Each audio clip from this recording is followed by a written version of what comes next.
Well, Melbourne's lockdown has been extended with further curfew restrictions as well. Now, for his analysis, let's bring in Brad Rosewell, the Victorian Liberal State MP. Brad, great to see you as always.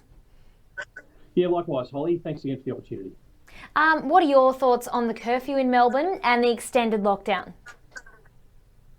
Well, we've got now got a curfew in place, Holly. We've got parks closed for kids. We've got basketball, local basketball hoops closed as well. We've got schools closed.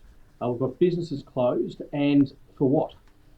My goodness, what I'd like to see is the evidence that actually backs up and that says that this is the right thing to do. But of course, the officials here, Daniel Andrews and the government officials here in Victoria, hide behind health advice that no one ever gets to see.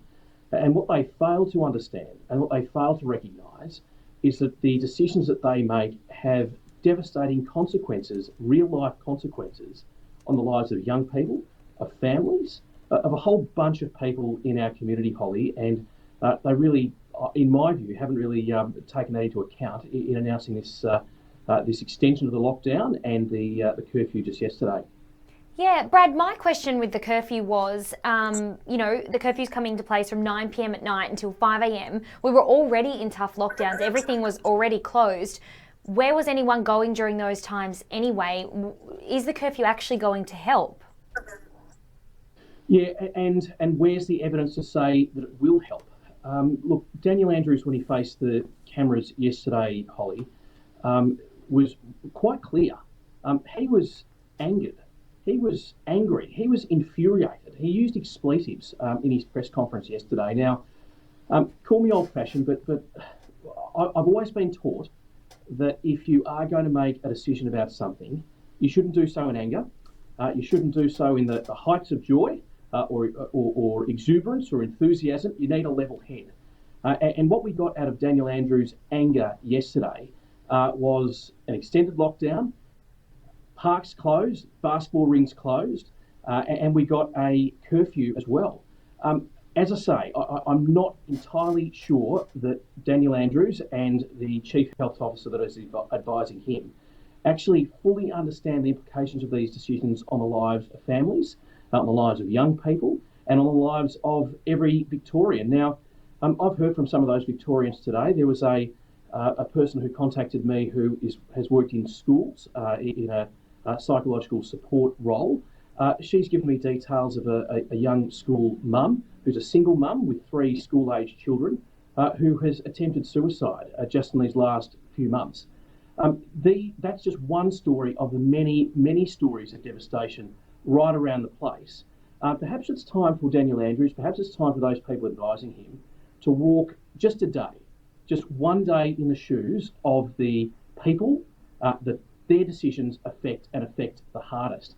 There's another local mum that comes to mind, Holly. She's a single mum living by herself but with 5 kids. And now what she's trying to do at the moment is hold down her job because she's got to homeschool those school-aged kids, all bar one are school-aged. And she's not only got to hold down her job but support her kids through this. And now she can't even take them to the park. This has a devastating impact not just on adults but on kids as well, Holly. And in my view, my very strong view, it's not the right thing to do. At some point, we need to ask the question, what is the greater good here? And my fear and the fear of many of my colleagues and many of the people that I speak to is that the impact of these restrictions, the impact of this curfew will have a much longer lasting negative impact on our community and on the people of our community for much longer than coronavirus ever will. And it is a difficult time. It's a tough time in Victoria at the moment. Absolutely. We were actually speaking to a leading psychologist on the program earlier today, and he was speaking about the increase in suicides just last year from young women, where in particular feeling the brunt of these lockdowns, obviously. It's devastating and it's absolutely heartbreaking. Our thoughts do go out to everyone, and everyone or anyone who is struggling, we do encourage you to reach out to your local helpline because it is a triggering subject and lots of people are suffering at the moment. There are concerns, Brad, though, for lockdowns continuing, even when we do reach the targeted vaccination rates.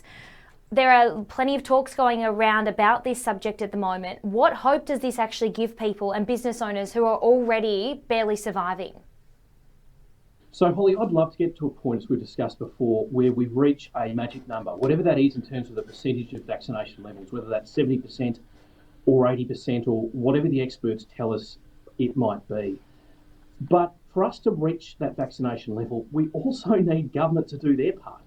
We need government to guarantee that they will not lock us down, that they will not lock us up, that they will not impose a curfew upon us when we get to that rate. That is the guarantee that we need from government. That is the hope that we need from government. And that is something that government, at least the state government of Victoria, Daniel Andrews in his press conference yesterday, isn't willing to guarantee. So the very valid question that a whole bunch of people are asking at the moment is, well, what is the purpose of all of the pain that we're going through at the moment if you can't even guarantee that when we get to that 80% vaccination level, that we will not be locked down and not be locked up again? As I say, Holly, and you can probably hear it in my voice, the impact of these decisions has a wide impact on so many people, myself included, my staff included.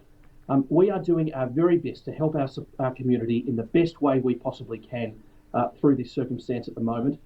But the thing that we're asking for from government, the thing that we're pleading for from government is certainty. The thing that we need more than anything else is a plan that gives us hope, that gives us optimism to get through this. And one of the things that Daniel Andrews can do now is stand up and say that when we reach that 70 or 80% vax level, that he will not lock us down, that he will not lock us up. He needs to recognise the impacts that his decision making is having on the lives of Victorians. And if he needs a reference point, I've got hundreds of emails in my inbox that he can look at to understand more fully the impact that these decisions are having. So moving, isn't it? Brad Rosewell, we thank you every single week for coming on to Ticker to speak about this important topic. Thank you so much, and we'll see you next week. Take care. Look forward to it, Holly. Please do take care. And if you do need help, please reach out. Please have a conversation with a loved one. Please pick up the phone and have a conversation. It's a very important message to get out, especially at this time. Indeed.